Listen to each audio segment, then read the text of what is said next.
ये शोला, ये शबनम, ये मट्टी, ये संग, ये झरनों के बजते हुए जल तरंग, ये झीलों में हंसते हुए से कमल, ये धरती पे मौसम की लिखी गजल, ये सर्दी, ये गर्मी, ये बारिश, ये धूप, ये चेहरा, ये कद और ये रंगो रूप, दरिंदों चरिंदों पे काबू दिया, तुझे भाई देकर के बाजू दिया, बहन दी तुझे और शरीके सफर, ये रिश्ते, ये नाते, घराना, ये घर, ये औलाद भी दी, दिए वालिदैन, अलिफ लाम मीम काफ और ऐन गैन, ये अक्लो जहानत शऊर व नजर, ये बस्ती, ये सहरा, ये खुशकी, ये तर, और उस पर किताबे हिदायत भी दी, नबी भी उतारे, शरीयत भी दी, गरज के सभी कुछ है तेरे लिए, बता क्या किया तूने मेरे लिए। बहुत काशिफ साहब, आप एक जानी मानी शख्सियत हैं और पूरे हिंदुस्तान में नहीं बल्कि पूरी दुनिया में आप मशहूर मारूफ हैं। आज हमारे रियासत कर्नाटक के शहर मैसूर में आना हुआ है, आप इस ताल्लुक से क्या कहना चाहते हैं? मैं सबसे पहले तो आपके चैनल के हवाले से तमाम मैसूर वासियों का, तमाम कर्नाटक वासियों का, इस शेर मैसूर के शहर का और यहाँ के तमाम लोगों का बहुत शुक्रिया अदा करता हूँ कि उन्होंने जिस मोहब्बत से मुझे नवाजा, मैं उनका बहुत बहुत शुक्रिया अदा करता हूँ। मुझे मैसूर आके बहुत अच्छा लगा। मैंने शाम को मज़ार शरीफ पे जाके ज़ियारत भी की, दुआ भी मांगी और मुझे आप लोगों से मिलकर बहुत अच्छा लगा। और जैसा कि मैंने शेर कहा कि न सूरज नाम रखूँगा, न जुगनू नाम रखूँगा, खुदा बेटा अगर दे दे तो टीपू नाम रखूँगा। तो इसका इंशाअल्लाह करें, आप लगाएं, बहुत अच्छा। दुनिया भर की अलग अलग जगहों पर आप अपना कलाम सुनाए हैं, वहाँ पर आपको किस तरह रिस्पॉन्स मिला? और शहर मैसूर में खुसूसन जहाँ पर अक्सर जो है कन्नड़ बोली जाती है, यहाँ पर आपके कलाम जो है किस तरह सुना गया? मेरे लिए ये बड़ा हैरान कुन है कि कन्नड़ इस इलाके में बोली जाती है, यहाँ की ज़बान है, लेकिन उसके बावजूद भी आप लोग उर्दू की हिफाजत कर रहे हैं। हमारी ज़बान और हमारी जो तहजीब है, इस ज़बान की मुशायरा, उसकी हिफाजत कर रहे हैं। ये बरसों की रिवायत है, इसको बरकरार रखे हुए हैं। तो मुझे आपके जज्बात और एहसासात की मैं कद्र करता हूँ और आपकी उर्दू नवाजी को सलाम करता हूँ। आप बहुत उर्दू से मोहब्बत करते हैं। खुदा करे कि ये जज्बात इसी तरह से कायम रहें और आइंदा भी आप इसी तरह से तहजीब का दामन थामे रहें और उर्दू की खिदमत करते रहें और हम लोगों और आप लोगों की मुलाकात होते रहें। उर्दू जो है तो वो दिलों को जोड़ने का काम करती है। इस ज़बान ने कभी दिलों में नफरत नहीं डाली। आप इसकी शायरी उठाकर देखिए, नसर उठाकर देखिए, इसने हमेशा मोहब्बत का पैगाम दुनिया को दिया है। सर, मैसूर का मौसम के ताल्लुक से बहुत दिलनशीन मौसम है। कर्नाटक का, बेंगलोर का मौसम तो वैसे ही बहुत मशहूर है। यहाँ भी आकर हमारे पास तो वहाँ गर्मी बहुत है, लेकिन यहाँ आकर मुझे बड़ा खुशगवार मौसम का एहसास हुआ। मुझे ये शेर याद आ गया, किसी का है कि तुम्हारे शहर का मौसम बड़ा सुहाना लगे, तुम्हारे शहर का मौसम बड़ा सुहाना लगे, मैं एक शाम चुरा लूं अगर बुरा ना लगे। तो बहुत शुक्रिया आप लोगों का। नज़म जो मेरे रब की मुझ पर इनायत हुई वो बहुत ही मशहूर और मारूफ हुई। पता नहीं कितने मिलियन में जो है लोगों ने उसको सराहाया, देखा, बार बार देखा गया। तो ऐसी एक मशहूर और मारूफ नज़म को लिखने के बाद आप क्या महसूस करते हैं, क्योंकि आपको इतनी शोहरत मिली उससे? नहीं, ये तो अल्लाह ताला के, जैसे मैंने अर्ज किया कि ये दुनिया के मसाइल जो थे, इस पर जब मैं गौर व खौस करता तो मेरे मालिक ने इस नज़्म का तोहफा अता किया मुझे। और मैंने ये जब पढ़ना शुरू किया तो लोगों की मोहब्बतें और पजीराई इसको मिली, क्योंकि ये सब लोगों के दिल की आवाज़ थी। सिर्फ मैंने इसको ज़बान अता की है, उन जज्बात और उन एहसासात को, और वो भी अपने ऊपर वाले ने मुझे वो अता की है। तो मैं इसको खुदा का अजीम तरीन तोहफा मानता हूँ और आपसे भी ये कहना चाहता हूँ कि आप दुआ करें कि इसी तरह की नज़्म मेरे कलम से निकलती है। बहुत शुक्रिया। अगर आपको एतराज नहीं तो फिर 3 मिनट को अगर बोल देंगे। नहीं, वो इस वक्त उस नज़्म का मौका नहीं है, फिर किसी मौके से।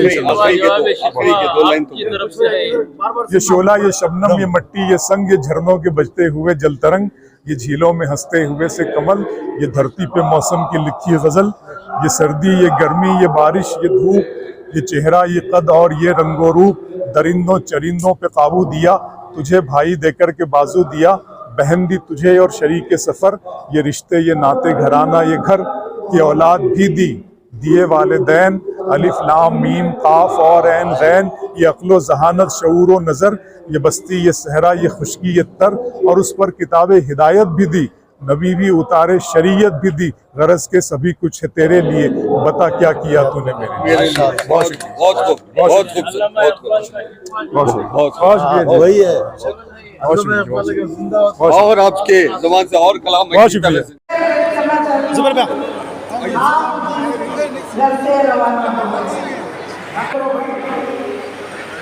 जिंदगी घर से आ रही सर आ रही कभी सर अब आ रही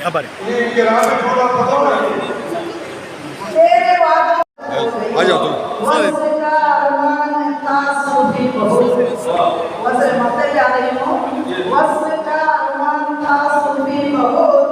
उसके घर में शामिल उसके घर में शामिल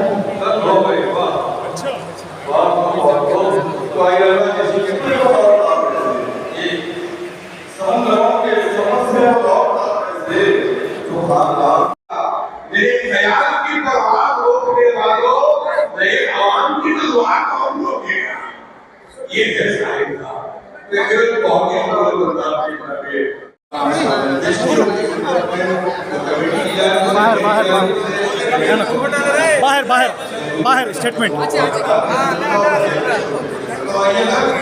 ನಮಸ್ತೆ ಸರ್. ಸರ್ ತಾವು ಇವತ್ತು ದಸರಾ ಉರ್ದು ಮುಷಾಯರೆಗೆ ಬಂದಿದ್ದೀರಾ. ತಮ್ಮದು ಒಂದು ವ್ಯೂಸ್ ಹೇಳಿದ್ರು ಮುಷಾಯರೆ ಬಗ್ಗೆ ಏನ್ ಹೇಳಕ್ಕೆ ಇಷ್ಟಪಡ್ತೀರಾ ಸರ್? ಮುಷಾರ ಅಂದರೆ ಆ ಉರ್ದು ಕವಿತೆ ಇದೆಯಲ್ಲ ಭಾಷೆಯಲ್ಲಿ, ಅದು ಜನರ ಮನಸ್ಸನ್ನು ಬೆಸೆಯುವಂಥದ್ದು ಮತ್ತು ಗ್ಲೋಬಲ್ ಬ್ರದರ್ಹುಡ್ ಇದೆಯಲ್ಲ, ಆ ವಿಶ್ವದೆಲ್ಲವೆಲ್ಲ ಊರವರು ಎಲ್ಲ ಮನುಷ್ಯರೆಲ್ಲ ಒಂದೇ ಅನ್ನೋದು ಸಂದೇಶ, ಜೊತೆಗೆ ಸೌಹಾರ್ದಯುತ ಇರೋದು, ಸಾಮಾಜಿಕ ಬದುಕಿನ ಎಲ್ಲ ಪ್ರಕಾರಗಳನ್ನು ವಿಸ್ತಾರಗೊಳಿಸಿ ಜನರ ಮನಸ್ಸನ್ನು ಬೆಸೆಯುವಂಥ ದೊಡ್ಡ ಸಾಹಿತ್ಯ. ಸರ್ ರಜಾ ಮುರಾದ್ ಬಗ್ಗೆ ಕೇಳಿದ್ದೀರಾ? ರಜಾ ಮುರಾದ್ ಅವರು ಒಂದು ಕವಿ ಸರ್, ಒಂದ್ ಮಾತು ಹೇಳಕ್ ಇಷ್ಟಪಡ್ತೀನಿ. ನಮ್ಮ ಮೈಸೂರು ಇತಿಹಾಸದಲ್ಲಿ ಕವಿಗೋಷ್ಠಿ ಉದ್ಭವ ಮಾಡಿದ್ದು ನಮ್ಮ ಸಾಹೇಬ್ರು 2017ರಲ್ಲಿ ನಮ್ಮ ಗೋಲ್ಡನ್ ಪ್ಯಾಲೇಸ್ ಅಲ್ಲಿ ಇಮ್ರಾನ್ ಪ್ರತಾಪ್ ಗಡಿಗೆ ಕರೆದಿ ಇವರು ಇತಿಹಾಸ ರಚಿದ್ದು. ಬೆಳಗ್ಗೆ 5:15 ಗಂಟೆ ತನಕ ಮುಷಾರ ನಡೆದಿದ್ದು. ಅದು ನಮ್ಮ ಮೈಸೂರದು ಇತಿಹಾಸ.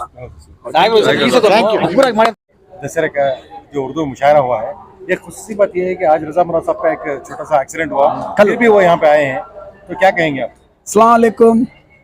आज शहर मैसूर में हमारे कर्नाटका स्टेट के सीएम जनाब सिद्धरामैया साहब के जानिब से उर्दू मुशायरा का इजाद हुआ 2017 में इमरान प्रतापगढ़ी साहब के तरफ से हुआ।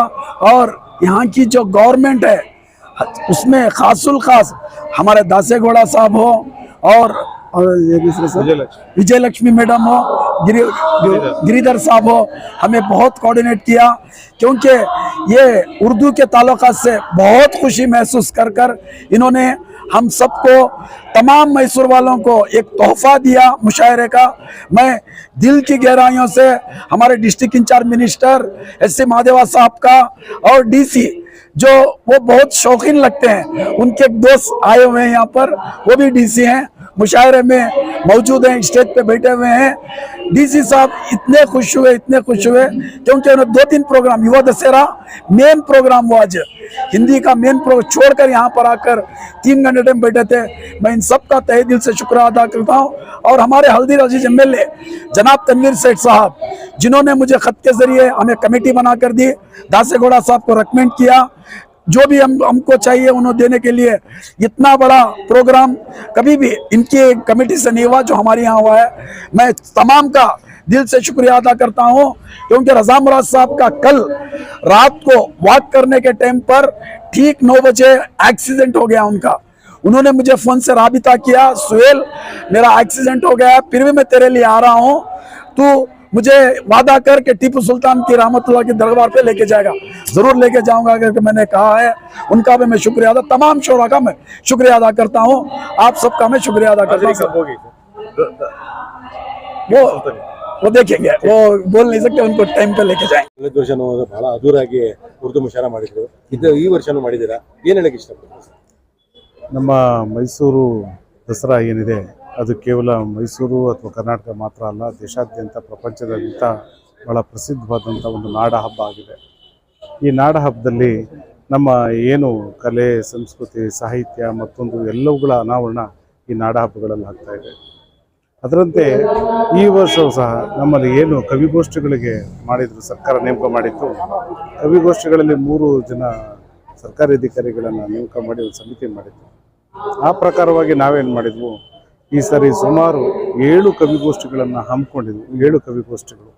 ಇಲ್ಲಿ ಹಾಸ್ಯ ಕವಿಗೋಷ್ಠಿ, ಚುಟುಕು ಕವಿಗೋಷ್ಠಿ, ಚಿಗುರು ಅಂತಕ್ಕಂಥದ್ದು ಮಕ್ಕಳಿಗೆ ಕವಿಗೋಷ್ಠಿ, ಯುವ ಕವಿಗೋಷ್ಠಿ, ಪ್ರಾದೇಶಿಕ ಕವಿಗೋಷ್ಠಿ, ಉರ್ದು ಕವಿಗೋಷ್ಠಿ ಮತ್ತು ಪ್ರಧಾನ ಕವಿಗೋಷ್ಠಿ. ಈ 7 ಕವಿಗೋಷ್ಠಿಗಳಲ್ಲಿ ಸುಮಾರು 250 ಜನ ಕವಿಗಳು ವಾಚನಗಳನ್ನು ಮಾಡಿದ್ದಾರೆ. ಸುಮಾರು ದಿನಾಂಕ 17ರಿಂದ ಶುರುವಾದಂತಹ ಈ ಕವಿಗೋಷ್ಠಿ 21ಕ್ಕೆ ಅದು ಮುಕ್ತಾಯ ಆಗುತ್ತೆ. ನಮ್ಮ ಈ ಕವಿಗೋಷ್ಠಿಗಳಲ್ಲಿ ಅತ್ಯಂತ ಪ್ರಮುಖವಾದದ್ದು ಮತ್ತು ವೈಶಿಷ್ಟ್ಯಪೂರ್ಣವಾಗಿರ್ತಕ್ಕಂಥದ್ದು ಉರ್ದು ಕವಿಗೋಷ್ಠಿ.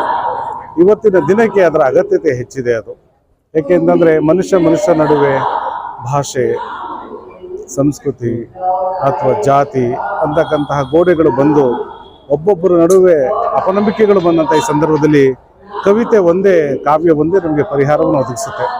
ಮನುಷ್ಯನ ಏನು ಕೆಡುಕುತನಗಳಿದೆ, ಮನುಷ್ಯನ ಏನು ಕೆಟ್ಟ ಆಲೋಚನೆಗಳಿದೆ, ಅದನ್ನು ದೂರ ಮಾಡಿ ಜಗತ್ತಿನ ಮೇಲೆ, ಭೂಮಿಯ ಮೇಲೆ ಇರ್ತಕ್ಕಂಥ ಮನುಷ್ಯರೆಲ್ಲರೂ ಒಂದು, ಅವರು ಯಾವ ಧರ್ಮದವರಾಗಿರಲಿ, ಯಾವ ಜಾತಿಯವರಾಗಿರಲಿ, ಯಾವ ಭಾಷಿಕರಾಗಿರಲಿ, ಯಾವ ದೇಶದವರಾಗಿರಲಿ, ಆದರೆ ಮನುಷ್ಯ ಮೂಲತಃ ಒಂದು ಅಂತಕ್ಕಂಥ ಹೇಳುವಂಥದ್ದು ಸಾಹಿತ್ಯ ಅಥವಾ ಕಾವ್ಯ. ಈ ನಿಟ್ಟಿನಲ್ಲಿ ಕಳೆದ ವರ್ಷವೂ ಸಹ ನಾವು ಈಗ, ಏಕೆಂದರೆ ಇಸ್ಲಾಂ ಅಥವಾ ಇದು ಯಾವುದು ಉರ್ದು ಭಾಷೆ ಅದು ವಿಶೇಷ ಅಥವಾ ಬೇರೆ ಏನಲ್ಲ, ಅದು ನಮ್ಮ ನೆಲದ ಭಾಷೆ, ಅದು ನಮ್ಮ ಜನರ ನಡುವೆ ಇರ್ತಕ್ಕಂಥ ಜನಗಳ ಭಾಷೆ ಅದು. ಮೈಸೂರು ಸಂಸ್ಥಾನಕ್ಕೂ ಈಗ ಉರ್ದು, ಅರೇಬಿಕ್, ಪರ್ಷಿಯನ್ ಎಲ್ಲ ಭಾಷೆಗಳ ಒಡನಾಟ ಇತ್ತು. ಎಲ್ಲ ಸಂಸ್ಕೃತಿಗಳನ್ನು ಅವರು ಗೌರವಿಸ್ತಿದ್ರು. ನಮ್ಮೊಂದಿಗೆ ಇರ್ತಕ್ಕಂಥ ಎಲ್ಲರ ನಡುವೆ ಈ ಸಹೋದರತ್ವವನ್ನು, ಪ್ರೀತಿಯನ್ನು, ಸೌಹಾರ್ದವನ್ನು ಹಂಚುವಂತಹದ್ದು ಈ ಸಾಹಿತ್ಯದ ಕೆಲಸ. ಅದರಲ್ಲಿ ನಮ್ಮ ಉರ್ದು ಸಾಹಿತ್ಯವು ಆ ಕೆಲಸವನ್ನು ಮಾಡುತ್ತೆ, ಬೇರೆ ಭಾಷೆಗಳ ಸಾಹಿತ್ಯವನ್ನು ಆ ಕೆಲಸ ಮಾಡುತ್ತೆ. ಕಳೆದ ವರ್ಷ ನಾವು ತುಂಬ ಅದ್ಧೂರಿಯಾಗಿ ಇದೇ ಒಂದು ಕನ್ವೆನ್ಷನ್, ಕ್ಲಾಸಿಕ್ ಕನ್ವೆನ್ಷನ್ ಹಾಲಲ್ಲಿ ನಾವು ಲತಾ ಅವರು ಇಲ್ಲ ಆದಿಯಾಗಿ ಇನ್ನೂ ಬೇರೆ ಬೇರೆಯವರನ್ನ ಕರೆಸಿ ಮಾಡಿದ್ವು. ಸಾಕಷ್ಟು ನಮ್ಮ ಬಂಧು ಬಾಂಧವರು, ಏನು ಮುಸ್ಲಿಂ ಬಂಧು ಬಾಂಧವರು ಇದರ ಉಪಯೋಗವನ್ನು ಪಡ್ಕೊಂಡ್ರು, ಭಾಳ ಸಂತೋಷವನ್ನು ಪಟ್ಟರು. ಒಂದು ರೀತಿಯ ವೈಚಾರಿಕತೆ ಅಥವಾ ಒಂದು ರೀತಿಯ ವಿಚಾರತೆ ಅಥವಾ ಕಾವ್ಯ ಅಥವಾ ಒಂದು ರಸಸ್ವಾದ ಅವರಿಗೆ ಉಂಟಾಯಿತು. ಈ ವರ್ಷವೂ ಸಹ ಏನೇ ಅಪಶ್ರುತಿಗಳಿರಲಿ ಅಥವಾ ಬೇರೆ ಏನೇ ವಿಚಾರಗಳಿರಲಿ, ಅದು ಯಾವುದಕ್ಕೂ ಸರ್ಕಾರ ಆಗಲಿ ಅಥವಾ ಬೇರೆ ಯಾರಾಗಲೂ ತಲೆ ಕೆಡಿಸ್ಕೊಂಡಿಲ್ಲ. ಈ ವರ್ಷವೂ ಸಹ ನಾವು ಅದ್ಧೂರಿಯಾಗಿ ಉರ್ದು ಮುಷಾಯರಾ ಕಾರ್ಯಕ್ರಮನ ಇದನ್ನು ಹಮ್ಮಿಕೊಂಡಿದ್ದೇವೆ. ಮಾನ್ಯ ನಮ್ಮ ಜಿಲ್ಲಾ ಉಸ್ತುವಾರಿ ಮಂತ್ರಿಗಳನ್ನು ನಾವು ಇದನ್ನು ಮಾಡಿಕೊಡ್ಬೇಕು, ಉದ್ಘಾಟನೆ ಮಾಡಿಕೊಡ್ಬೇಕು ಅಂತ ಕೇಳಿಕೊಂಡು, ಕಳೆದ ವರ್ಷ ಜಿಲ್ಲಾ ಮಂತ್ರಿಗಳು ಅದು ಏನೋ ಅನಿವಾರ್ಯ ಕಾರಣಗಳಿಂದ ಬರಲಿಕ್ಕಾಗಲಿರಲಿಲ್ಲ. ಆದರೆ ಈ ವರ್ಷ ನಮ್ಮ ಜಿಲ್ಲಾ ಮಂತ್ರಿಗಳು ಬಹಳ ಕಾಳಜಿ ವಹಿಸಿಕೊಂಡು ಸುಮಾರು ಪದೇ ಕೇಳ್ತಾ ಇದ್ದು ಬಂದು ನಮಗೆ ಈ ಒಂದು ಕಾರ್ಯಕ್ರಮವನ್ನು ಉದ್ಘಾಟನೆ ಮಾಡಿಕೊಟ್ರು. ಅಧ್ಯಕ್ಷತೆಯನ್ನು ನಮ್ಮ ಈ ಭಾಗದ ಶಾಸಕರಾದಂಥ ತನ್ವೀರ್ ಸೇಠ್ ಅವರು ಯಶಸ್ವಿ ಮಾಡಿಕೊಟ್ರು. ಮುಖ್ಯ ಅತಿಥಿಗಳಾಗಿ ನಾವು ನಮ್ಮ GT ದೇವೇಗೌಡರನ್ನು ಆಹ್ವಾನಿಸಿದ್ದು. ಅವರು ಬಹಳ ಆಸಕ್ತರಾಗಿದ್ದರು, ಆದರೆ ಬೆಂಗಳೂರಿನಲ್ಲಿ ಸಭೆಯಿಂದ ಅವರಲ್ಲಿಗೆ ಹೋಗಿದ್ದಾರೆ. ಈ ಕಾವ್ಯ ಇದು ಏನು ಮುಷಾಯಿರಾ ಮೈಸೂರಿನ ದಸರಾಕ್ಕೆ ಒಂದು ವಿಶೇಷವಾಗಿ ಕಳೆ ಕಟ್ಟತಕ್ಕಂಥ ಕಾರ್ಯಕ್ರಮ ಆಗಿದೆ, ಒಂದು ವಿಶೇಷವಾಗಿ ಗುರುತಿಸುವಂಥ ಕಾರ್ಯಕ್ರಮ ಆಗಿದೆ. ಅದು ಕಾರಣಕ್ಕಾಗಿ ನಮಗಂತೂ ಕವಿಗೋಷ್ಠಿ ಸಮಿತಿಯವರಿಗೆ ತುಂಬ ಸಂತೋಷ ಆಗಿದೆ. ಏನು 7 ಕವಿಗೋಷ್ಠಿಗಳಲ್ಲಿ ಇದು ಒಂದು ಮುಕಟಪ್ರಾಯವಾಗಿದೆ ಅಂತ ನಾನು ಭಾವಿಸ್ಕೊಳ್ತೇನೆ.